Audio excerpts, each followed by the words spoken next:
Welcome to the most dangerous job interview in the world. Kingsman is an international intelligence agency. Like a spy. We're here to train you for the evil out there. Sounds like a lot of people are going to die. I guarantee it. What do these do? It's a hand grenade. That is sick.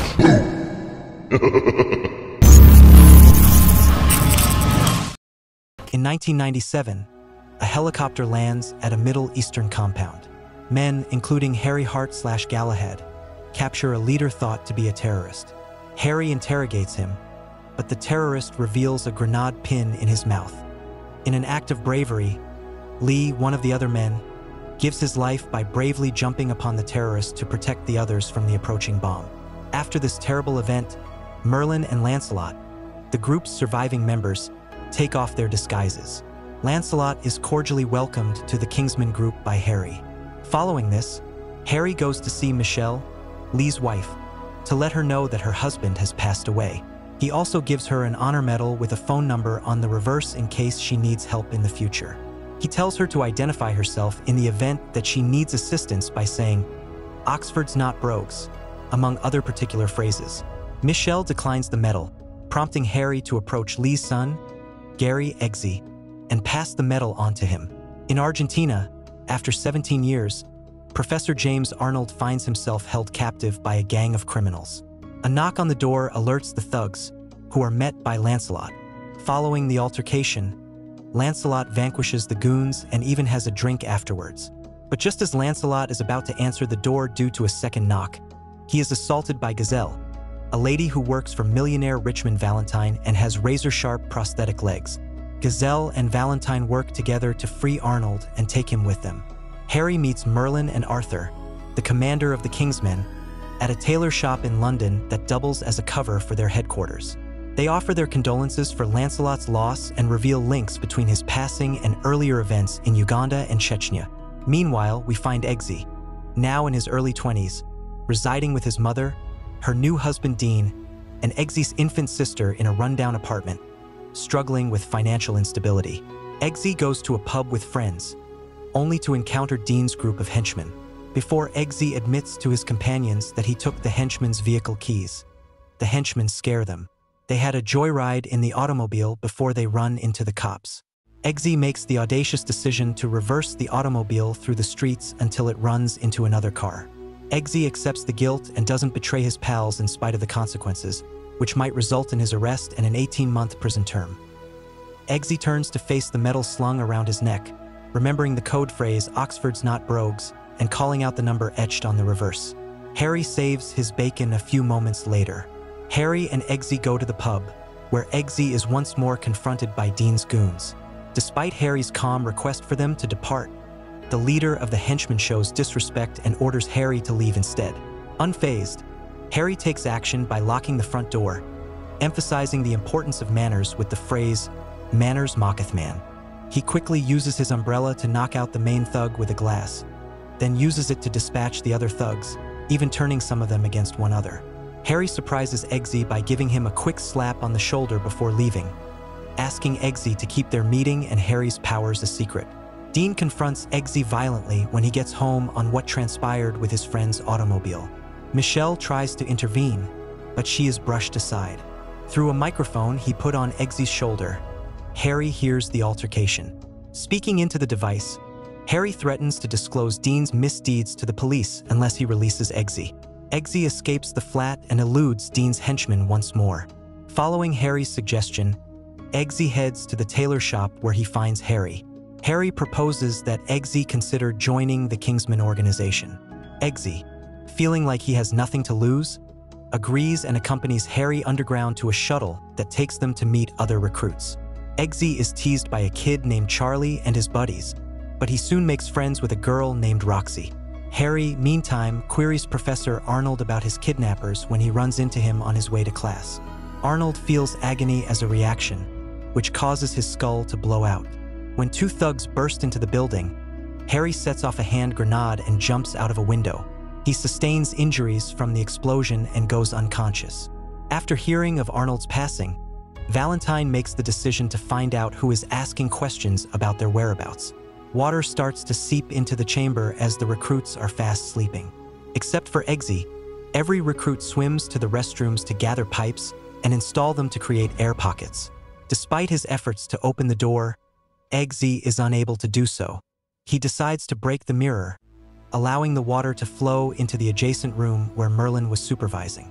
Although Merlin praises Roxy, Charlie, and Eggsy for their ingenuity with the pipes and mirror, he points out that the group as a whole failed due to lack of teamwork, leading to the tragic drowning of one recruit, Amelia. Valentine and Gazelle meet over dinner with the Scandinavian Prime Minister and Princess Tilda. Valentine presents his plan for mitigating climate change, and while the PM agrees, Tilda thinks Valentine is crazy. Tilda warns the guards as she leaves the scene. Gazelle moves quickly, taking down the guards with her prosthetic legs and imprisoning Tilda. Meanwhile, the recruits work on their individual training of a batch of pups as additional training. When it comes to obeying directions, Eggsy's diminutive pug partner turns out to be a little recalcitrant. In spite of the difficulties, Eggsy grows fond of the pug and chooses to call it JB in Jack Bauer's honor. When Harry regains his strength, he, Merlin, and Eggsy uncover the shocking truth about Arnold's demise. He had a chip implanted in his neck that caused his head to explode. A similar discovery is made when they find the Scandinavian Prime Minister with a matching scar under his ear, indicating the presence of the same implant. Merlin discovers that Valentine, the mastermind behind these nefarious deeds, is the source. As he shows a video of Valentine's scheme to give out free SIM cards all across the world, Eggsy is amazed by Valentine's guile. There are also questions raised about Valentine's potential connection to the strange disappearances of a number of famous people and international leaders, including Iggy Azalea. In an attempt to learn more about Valentine's evil plans, Harry takes on a false identity and breaks into Valentine's mansion. Harry and Eggsy become friends during a casual McDonald's lunch because they both enjoy James Bond films. Despite their efforts, Harry gains limited insights during his investigation, only noticing one of Valentine's associates carrying literature from a controversial church group based in Kentucky. The group consists of Eggsy, Roxy, Charlie, and 3 of Charlie's pals for their next task, which involves parachuting from a plane onto a target. If any of them does not have a parachute, Merlin tells them to devise a strategy. One recruit, in the midst of the turmoil, opens their chute too soon. Before anyone's parachutes open, Eggsy calls everyone to join hands. With the exception of Charlie, Merlin releases everyone else, leaving just Roxy and him as Roxy opens her chute at 300 feet. Eggsy meets up with Harry again in the tailor's shop, and Harry leads him into a room full of weapons, including a pen that holds poison, a hand grenade that looks like a lighter, and shoes that have a poison blade attached to them. When they get back to the main room, Valentine and Gazelle are there, and Valentine is trying on a suit from the store. On their next task, Eggsy, Roxy, and Charlie are assigned to meet a young woman at a club. They are unknowingly drugged by an interrogator. When Eggsy awakens, he finds himself bound to the railway tracks. The interrogator pressures Eggsy to divulge information about the Kingsman organization and Harry, but Eggsy remains silent. Even as the locomotive passes over him, Eggsy falls into a little pit. After getting through this ordeal, Harry says he and Roxy are done. They see Charlie take on his own challenge, but he is sent home after deciding not to give his life in defense of the Kingsman. In the last exercise, Arthur and Merlin give Eggsy and Roxy the order to shoot their dogs. A gunshot can be heard coming from Roxy's direction, but Eggsy just cannot bring himself to do it. Arthur sends Eggsy back home since he is not happy with his choice. Disappointed, Eggsy takes Arthur's vehicle home, where his mother greets him. His happiness is short-lived, though, for he sees her black eye. Enraged, he heads to the pub to confront Dean. Just as a confrontation is about to erupt, the car mysteriously steers itself to Harry's location. Disappointed by Eggsy's test failure, Arthur discloses that the gun was loaded with a blank round. In addition, he discloses that Amelia is still alive and is employed by the Kingsmen in Berlin. Roxy is named the new Lancelot in the meantime.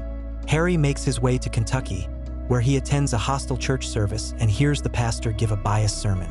Valentine and Gazelle set off a signal from a distance as Harry is ready to depart, sending the individuals in the church who have Valentine's SIM cards into a furious rage. Harry is forced to defend himself against individuals who attempt to harm him by shooting, stabbing, bludgeoning, impaling, and using explosives until he is the only one remaining in the chaotic scene. Merlin and Arthur observe from their respective locations outside. Harry encounters Valentine and Gazelle waiting for him. Valentine explains that the signal emitted by the SIM cards triggers aggression and suppresses inhibitions. He then retrieves a gun and fatally shoots Harry in the head, causing Eggsy to scream in horror while Valentine himself is shocked by having taken a life. To see Arthur, Eggsy goes back to the tailor shop. He plays Harry's taped version of Valentine's confession and offers a drink to Harry. In the process, Eggsy discovers an implant scar under Arthur's ear. Valentine's suggestion of a mass extermination convinced Arthur that eliminating humans would be advantageous because they were a threat to the environment. Arthur has thus been making an effort to get international leaders to support Valentine's scheme. Arthur and Eggsy grab a drink and raise a toast to Harry's memory. Using his pen, Arthur tries to poison Eggsy's drink, but he accidentally swallows the poison and perishes. Eggsy switches the drinks earlier by distracting Arthur with a question about the paintings, leading to Arthur's demise. Eggsy informs Merlin and Roxy about Arthur's plan, and they set out to thwart Valentine's scheme. During a celebration for Valentine's accomplices, Merlin and Eggsy get inside Valentine's headquarters while Roxy soars through the skies with two massive balloons to launch a missile against one of Valentine's satellites. Eggsy uses Arthur's invitation to enter while posing as him. Before one of the balloons bursts, Roxy successfully fires the rocket, allowing her to safely drop using a parachute. Finding the Scandinavian princess Tilda, Eggsy offers her a kiss in return for rescuing the planet. Eggsy takes control of Valentine and gains access to his computer after successfully averting the catastrophe. When Charlie shows there, he threatens Eggsy with a knife. In response, Eggsy uses the electric ring on his finger to shock Charlie. Eggsy then rushes back to the plane, dodging and shooting through Valentine's henchmen. Meanwhile, the missile hits Valentine's satellite, delaying the signal from activating. But Valentine uses a biometric scanner that Merlin is unable to evade to take control of another satellite closer. When the signal goes out globally, individuals start acting violently in Rio de Janeiro, New York, and London. After Roxy gave Michelle the order to lock herself inside at Eggsy's request, Michelle is seen trying to break into the bathroom and hurt her kid. After trying to go back and foil Valentine's intentions, Eggsy finds himself trapped by one of Valentine's shooters. When Merlin triggers the implants, the gunman's and global leader's skulls burst like fireworks.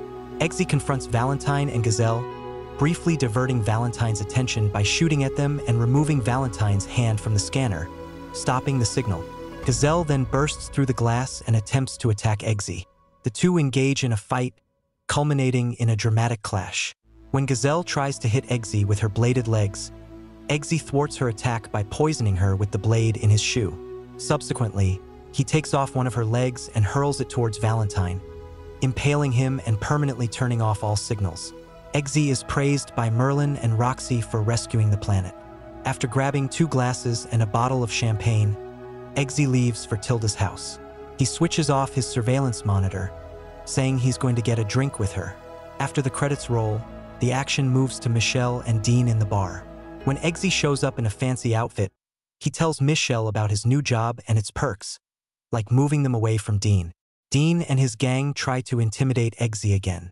Eggsy locks the door, quotes Harry's "Manners mocketh man," throws a glass at Dean with the umbrella hook, and challenges them to fight, echoing Harry's words. Thanks for watching the recap. If you enjoyed it, please like, share, comment, and subscribe. Your support means a lot. Hope to see you next time.